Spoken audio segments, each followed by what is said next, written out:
یا کوئی حملہ شملہ نہیں ہوتا، ویسے ہی اسلامک اسٹیٹ کی عظمت اور اس کی جو اتھارٹی ہے اس کو دیکھتے ہوئے وہ اس کا حصہ بننا چاہتے ہیں اور وہ کانٹریکٹ سائن کر لیتے ہیں۔ اور تیسرا ہے they are influenced by the position of the Islamic state, اور اسلامک اسٹیٹ کی جو طاقت ہے اس سے مرعوب ہو جاتے ہیں اور اس طرح وہ سائن کرتے ہیں، کانٹریکٹ سائن کرتے ہیں اور they became the citizens of the Islamic state. So اب دوسری قسم جو ہے وہ ہے آکوپائڈ ذمیز کی۔ They become citizen of the Islamic state after fighting a war with the Islamic state. یہ جو آکوپائڈ ذمیز ہیں یہ اسلامک اسٹیٹ کا حصہ جنگ لڑنے کے بعد، اس جنگ میں شکست ہونے کے بعد اپنی ٹیریٹری، ان کی ٹیریٹری جو ہے وہ اسلامک اسٹیٹ کے قبضے میں چلی جاتی ہے۔ تو ایسی صورت میں ان پہ جب اسلامک اسٹیٹ کا قبضہ ہوتا ہے اس ایریے پہ، تو اس ایریے میں رہنے والے یہ جو نان مسلمز ہیں یہ بھی اسلامک اسٹیٹ کا حصہ بن جاتے ہیں۔ They are occupied by the state, by the Islamic State and are compelled to accept the citizenship۔ اور ان کو مجبور کر کے، یہ اپنی مرضی سے نہیں آتے، کانٹریکچوئل جو ہیں وہ اپنی مرضی سے ایک ایگریمنٹ سائن کر کے آئے ہیں، لیکن یہ ایگریمنٹ سائن نہیں کرتے بلکہ ان کو مجبور کر کے اسلامک اسٹیٹ میں شامل کیا جاتا ہے۔ the state imposed جزیہ upon them۔ یہ جو لوگ ہیں جن کو آکوپائی کیا جاتا ہے ان کی ٹیریٹری کو، ان پہ جزیہ امپوز کیا جاتا ہے ایز اے ٹیکس، اور یہ جزیہ جب دیتے ہیں تو اس کے بدلے میں ان کو بہت ساری مراعات دی جاتی ہیں۔ ان کو جو ملٹری سروسز ہیں ان کی جو ٹیریٹری اس کی پروٹیکشن کی ذمہ داری، ان کے تمام جو مفادات ان کی پروٹیکشن کی ذمہ داری ریاست اسلامیہ اٹھاتی ہے، اور ان کو فوجی سروسز جو ہیں، جو ملٹری سروسز ہیں، ان سے استثناء دے دیا جاتا ہے، اور ان کی تمام جو پروٹیکشن جائیداد کی، آنر کی، عزت کی، اس کے علاوہ لائف کی، وہ اسلامک اسٹیٹ کی ذمہ داری ہو جاتی ہے۔ سو اس واسطے ان ذمہ داریوں کے بدلے میں یہ ایک ٹیکس دیتے ہیں، اور یہ ٹیکس جزیہ کہلواتا ہے۔ اس ٹیکس کے خلاف بھی بہت زیادہ پروپوگیٹ کیا جاتا ہے، اور اس کو ایک کرول ٹیکس کہا جاتا ہے۔ حالانکہ آپ دیکھیں کہ اسلامک اسٹیٹ کے جو مسلمان سٹیزنز ہیں وہ بھی تو ٹیکس دیتے ہیں، وہ زکوٰۃ بھی دیتے ہیں، وہ عشر بھی دیتے ہیں، اور بھی جو tax within the parameters of the injunction of the holy Quran and سنہ وہ لگائے جا سکتے ہیں for the welfare of the state and the people of the state, وہ دیتے ہیں۔ تو اور وہ ظلم نہیں ہے، لیکن یہاں پہ یہ تمام مراعات جو ہیں ان کو دی جاتی ہیں۔ ان کو آگے جب میں بڑھوں گا تو میں اور رائٹس جو ہیں وہ بھی آپ کے سامنے رکھوں گا کہ ان کو کیا کیا رائٹس اسلامک اسٹیٹس میں ملتے ہیں۔ لیکن اس کے بدلے میں ظاہری بات ہے جب کسی اسٹیٹ کا آپ حصہ ہوتے ہیں، چاہے وہ مسلم اسٹیٹ ہو یا نان مسلم اسٹیٹ ہو، تو اس اسٹیٹ کے اس کو ویلفیئر اسٹیٹ بنانے کے لیے اس سے جب آپ مراعات لیتے ہیں تو کچھ ریسپانسبلٹیز آپ کی بھی ہوتی ہیں، اور ان میں سب سے بڑی ریسپانسبلٹی جو ہوتی ہے وہ ٹیکس دینا ہوتی ہے۔ تو اس کا نام جزیہ ہے، اور یہ ٹیکس دیتے ہیں، اور اس کے بدلے میں ان کو یہ تمام مراعات جو ہیں وہ ملتی ہیں اور حقوق ملتے ہیں۔ اور تیسری قسم کے ذمیز جو ہیں وہ بارن ذمیز ہیں، یعنی پیدائشی ذمی آپ ان کو کہہ لیں۔ They are the citizen of Islamic state by birth. پیدا ہوتے ہی، یعنی ان کے والدین جو تھے اسلامک اسٹیٹ کا حصہ تھے، ان کا گھر اسلامک اسٹیٹ میں تھا اور والدین کا، تو وہ بچہ پیدا ہوا تو آٹومیٹیکلی وہ بچہ جو ہے وہ اسلامک اسٹیٹ کا شہری بن گیا۔ Their rights are also determined by the common law of the Islamic State۔ اچھا، وہ جو آکوپائڈ ذمیز ہیں ان کے جو ان کو جس لا کے تحت ان کے ساتھ سلوک کیا جاتا ہے وہ کامن لا ہے اسلامک اسٹیٹ کا، اور ان کے جو فیملی لاز ہیں، پرسنل لاز ہیں، وہ سارے کے سارے ان کے اپنے ہی ہوتے ہیں، اس پہ اسلامک اسٹیٹ جو ہے وہ مداخلت نہیں کرتی، لیکن جو کامن لا اسی کے تحت ان کو بھی ٹریٹ کیا جاتا ہے۔ اور یہ بارن ذمیز جو ہیں ان کو بھی اسلامک اسٹیٹ اسی کامن لا جو ہے اسی کے ذریعے ٹریٹ کرتی ہے۔ تو there is no distinction between the Muslims and non Muslim کہ ان کے لیے کچھ اور لا ہے اور ان کے لیے کچھ اور لا ہے۔ اب ہم آتے ہیں جی rights of minorities in Islamic state. Islamic states میں ریلیجیس مائنورٹیز کو کیا حقوق ملتے ہیں؟ Number 1، security of life. Minorities are provided the right to protection of life as the Muslims of the Islamic State۔ جس طرح اسلامی ریاست کے مسلمانوں کو ان کی زندگیوں کا تحفظ کا حق حاصل ہے، بالکل اسی طرح وداؤٹ اینی ڈسکریمنیشن غیر مسلمز جو ہیں، جو نان مسلمز ہیں اسلامک اسٹیٹ کے شہری، ان کی زندگیوں کی پروٹیکشن کی ذمہ داری اور ان کا حق جو ہے وہ بھی ریاست اسلامیہ ان کو پرووائڈ کرتی ہے۔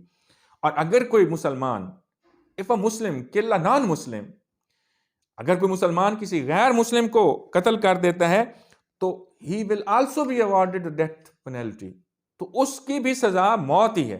یہ نہیں ہے کہ جیسے مسلمان ایک مسلمان کو قتل کرتا ہے تو اس کی تو سزا موت ہے، لیکن اگر اسلامک اسٹیٹ میں کسی غیر مسلم کو کوئی مسلمان قتل کرے گا تو اس کے لیے دوسرا لا نہیں ہے، بلکہ اس کو بھی سزائے موت ہی دی جاتی ہے. تو سیم لا ہے. No discrimination in this in the imposition of law, in the rule of law. دوسرا اہم رائٹ جو ہے وہ ہے right of property. It is duty of the Islamic state to protect the property of the non Muslims. یہ Islamic ریاست کی ذمہ داری ہے، ان کی جو پراپرٹی ہے، نان مسلمس کی جو پراپرٹی ہے اس کی پروٹیکشن، یہ ذمہ داری ہے اسلامک اسٹیٹ کی. Islamic state can not take property of minorities for its common use without their consent and without compensation. یعنی اگر ریاست کو کسی ایسی پراپرٹی کی ضرورت ہے جو غیر مسلم کسی ذمہ کی ہے تو ریاست وہ زبردستی نہیں لے سکتی. ود دا کنسینٹ لے گی، اس سے پوچھ کے لے گی، ان کی مرضی سے لے گی. اور یہ بھی نہیں ہے کہ وہ مرضی دے تو اس کو بدلے میں اس کو نہیں، جتنے کی وہ پراپرٹی ہے وہ کمپنسیشن بھی اس غیر مسلم کو ملے گی. اور it is the duty of the state to compensate that particular person. In case of damage of property, اگر پراپرٹی کوئی ڈیمیج ہو جاتی ہے کسی نان مسلم کی، it is also the duty of the Islamic state and state is bound to compensate him. یعنی اگر ویسے کسی نان مسلم کی پراپرٹی جو ہے وہ ڈیمیج ہوتی ہے، کسی بلڈنگ کو آگ لگ جاتی ہے، کسی کارخانے میں کوئی ایشو ہوتا ہے، تو اس کا مطلب یہ نہیں ہے کہ وہ نان مسلم ہے تو اس کو کمپنسیشن نہیں ملے گی، صرف مسلمانوں کو ملے گی. یہاں پہ بھی ایکویلٹی ہے، کوئی ڈسکریمنیشن نہیں ہے ریلیجن کی بنیاد پہ، کلر کی بنیاد پہ یا کسی بھی بنیاد پہ، سب کو ملتی ہے کمپنسیشن. اور یہ رسپانسبلٹی ہے اور ریاست باؤنڈ ہے کہ ان کو کمپنسیشن دے. تیسری چیز جو ہے وہ ایکویلٹی ہے. اور یہ ایکویلٹی جو ہے یہ ایکویلٹی بیفور لا ہے، جس کو ہم رول آف لا بھی کہتے ہیں. The minorities are equal with Muslims irrespective of their religion, caste and creed. یہ جو غیر مسلم ہیں یہ برابر ہیں رول آف لا میں، امپوزیشن آف لا میں. ان کے ساتھ کوئی ڈسکریمنیشن نہیں ہے، چاہے وہ کسی بھی مذہب سے تعلق رکھتے ہوں، کسی بھی ان کا نسل سے تعلق ہو اور کسی بھی ان کا ذات سے تعلق ہو. ان کو بھی وہی ایکویلٹی، وہی رتبہ اور مقام حاصل ہے ایز اے سٹیزن جو اسلامک اسٹیٹ کے مسلمان سٹیزن کو حاصل ہے. All are equal before law. There is no discrimination between Muslims and non-Muslim in the respect of personals and criminal laws. The next one is religious liberty, mazhabi azadi. Every non-Muslim has the right to perform his religion freely. ہر نان مسلم کو Islamic state میں اس کا religion perform کرنے کی اجازت ہے. There is no restrictions on the non-Muslim in the performing of religion.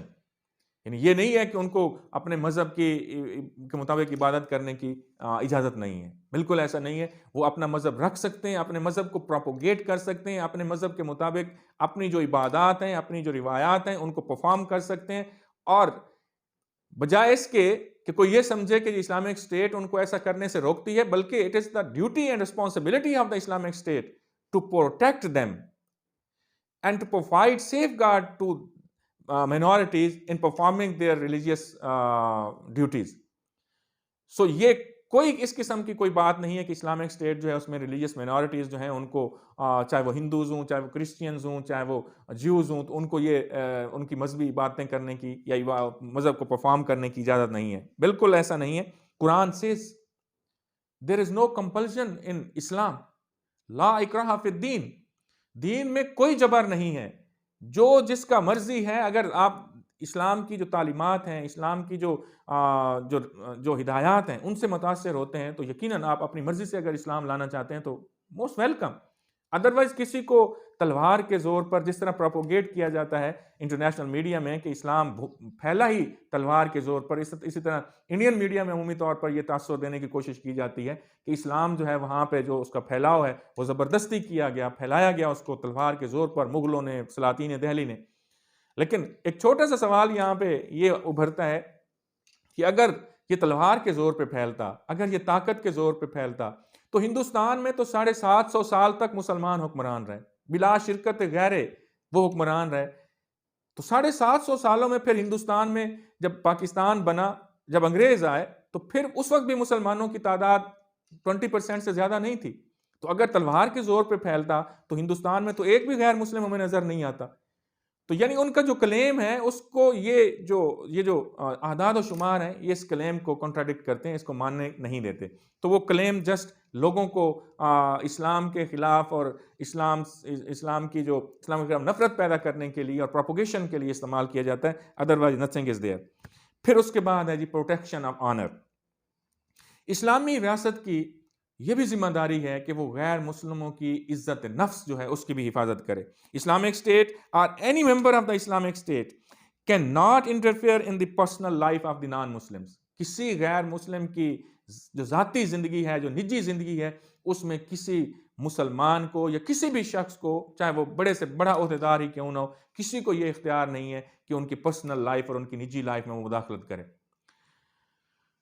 دیکھیں نا، اسلام جو ہے وہ تو مسلمانوں کو بھی اپنے مسلمان بھائی کے گھر میں داخل اپنے گھر میں داخل ہونے سے پہلے بھی ناک کرنے کی بات کرتا ہے.